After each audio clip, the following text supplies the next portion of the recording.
sense of some of these numbers. But for now, back to you. Right now we move on. The Privatization Bill 2023 is in the second reading stage at the National Assembly. The bill, which initially gave Treasury's Cabinet Secretary the power to sell parastatals, has seen changes, with now the CS being compelled to get Parliament's approval before selling a state entity. Of engaging in privatization endeavors by government is one to divest, or rather government to divest from commercial enterprises, Honorable Speaker, with the objective of one, raising resources for government. Two, Honorable Speaker, as you have seen with the privatization of many enterprises, government or state-owned enterprises, is to enhance efficiency in the operations of these institutions or organizations, Honorable Speaker, by injecting one, private capital, Honorable Speaker, where government is limited in terms of the amount of capital that you can inject into state corporations, but also to inject, other than capital, Honorable Speaker, private sector expertise into the running of state-owned enterprises, and therefore enhancing efficiency and delivery of services. Appreciate the good intentions of this bill.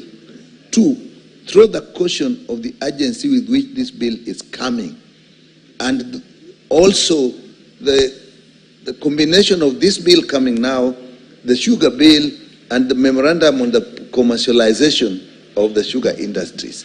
If you see those things separately, you've got it wrong.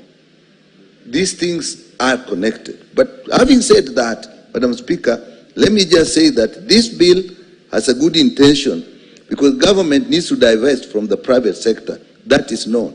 But we need also to get the private sector to invest in what are important ventures that are important for the government.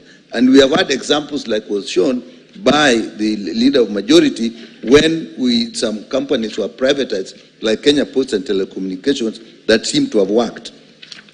We realize that it is actually a progression of the Act of 2005, which didn't work. You must then ask ourselves, why did that one not work?